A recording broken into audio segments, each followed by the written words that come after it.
اقتدار یعنی برای پیشکش از سر همیشه هست. Halo Medikers. Iran adalah negara yang punya budget militer lebih kecil dari tetangganya, tapi malah lebih kuat secara peringkat global. Dan kita tahu bahwa Iran mendukung penuh Palestina merdeka, dan Iran memiliki hubungan yang tak baik dengan Israel. Nah, berikut kehebatan kekuatan militer Angkatan Darat, Angkatan Laut, dan Angkatan Udara milik Iran.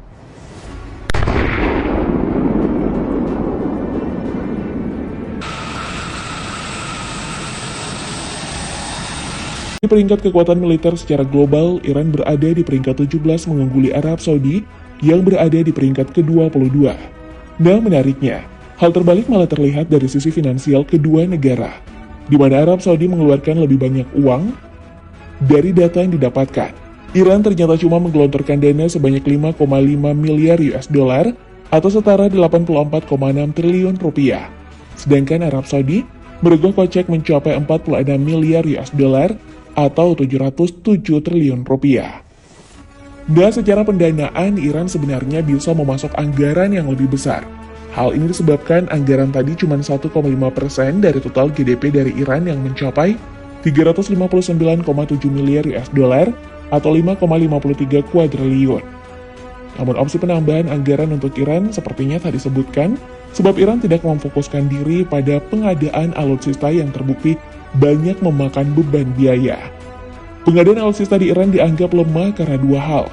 Pertama, pengadaan alutsista itu rawan korupsi seperti apa yang membuat Pak Prabowo geram di Indonesia.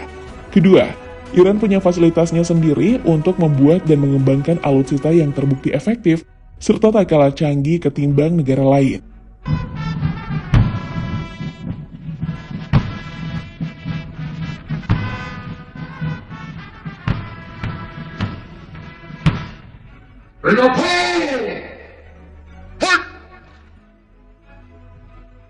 Persoalan contoh kita bisa mulai dari alutsista darat milik Iran. Dari datanya, Iran memiliki 4.081 tank, 69.685 kendaraan lapis baja, 2.630 pelontar tank, dan 1.085 peluncur roket. Dari beragam alutsista yang dimiliki, tank Karar bisa jadi contoh yang baik sebagai alutsista karya Iran yang mematikan. Secara spek, tank berisi 3 kru ini diakui dunia sebab sistem persenjataannya yang kompleks. Di senjata utama, tank ini memiliki 125 mm 2A46 smoothbore cannon dengan jarak tembak mencapai 5 km. Senjata utama ini juga memiliki kemampuan menembakkan berbagai macam amunisi yang diintegrasi bersama sistem citra satelit untuk meningkatkan presisi tembakan. Dengan kemampuan ini, senjata utama Karar dikenal sebagai peluncur misil anti-tank bercitra laser paling mumpuni. Selain senjata utamanya, ada dua senjata sekunder. Pertama itu senjata mesin koaksial 7,62 mm untuk serangan jarak dekat. Kemudian yang kedua adalah senjata mesin kaliber 12,7 mm yang punya sistem kendali jarak jauh canggih menggunakan remote. Jadi senjata ini bisa dikendalikan oleh pihak tentara Iran di markas sebagai pelapis serangan saat kru menembak tengah fokus. Dengan integrasi satelit dan kendali remote jarak jauh ini, maka wajar jika Karar dianggap sangat kompleks. Selain tank Karar, ada juga rudal balistik mematikan Solpagar. Rudal balistik ini merupakan salah satu alutsista paling mematikan bagi Iran karena ikut diakui oleh Rusia untuk digunakan pada konflik Ukraina. Secara spek, Solpagar memiliki jarak jangkau hingga 700 km dengan hulu ledak mencapai 500 kg. Spek tersebut dianggap mumpuni untuk melakukan penghancuran pada bangunan-bangunan sentral. Kalau Rusia mengakui teknologi Iran, maka wajar kalau Arab Saudi cukup ketar-ketir.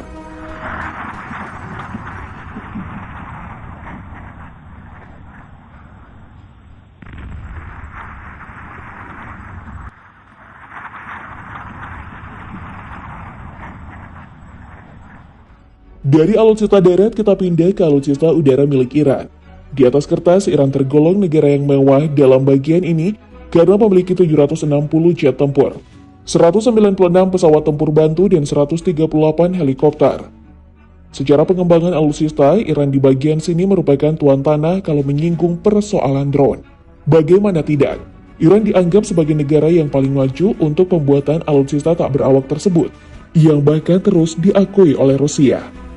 Salah satu drone paling mematikan mereka adalah RS-2 yang dirumorkan sebagai drone khusus dalam penyerangan ke Israel. Apalagi seperti yang kita tahu, Dua negara ini memang punya hubungan yang buruk. Ares 2 ini merupakan jenis drone kamikaze yang memiliki tugas pengintaian dan juga serangan. Misi yang diemban ini diklaim bisa dieksekusi dengan mudah karena kemampuan terangnya yang luar biasa. Ares 2 mampu terbang dengan kecepatan maksimal 400 km per jam, serta menjangkau jarak hingga 2000 km.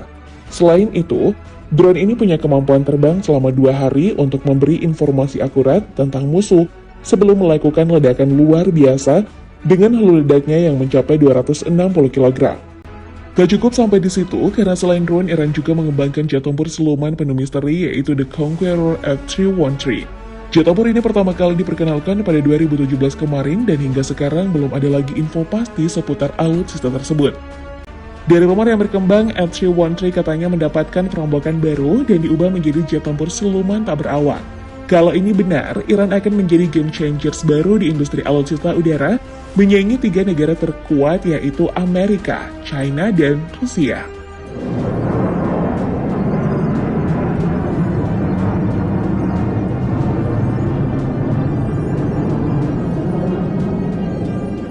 Dari darat dan udara, sekarang kita pindah ke alutsista laut.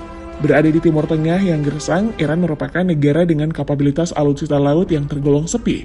Dari datanya, negara ini cuma punya 7 frigate, 3 korvet, 19 kapal selam, 21 kapal patroli, dan 1 kapal penyapu ranjau. Dari semua alutsista yang dimiliki tadi, salah satu yang terus jadi perbincangan kapal selam Ghadir Class. Kapal selam ini dirumorkan memiliki peluncur roket canggih yang mampu meluncurkan roket Shahab 4. Roket ini memiliki kemampuan terbang untuk menjangkau target hingga 2000 km dengan hulu ledak mencapai 2000 kg.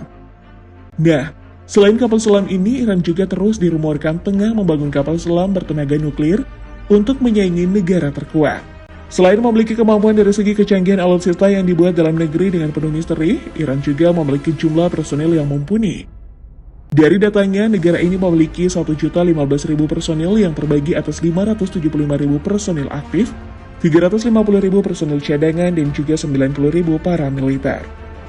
Hebatnya lagi, jumlah ini masih bisa bertambah secara signifikan jika diperlukan karena Iran memberlakukan wajib militer bagi warga negaranya selama 18 hingga 24 bulan.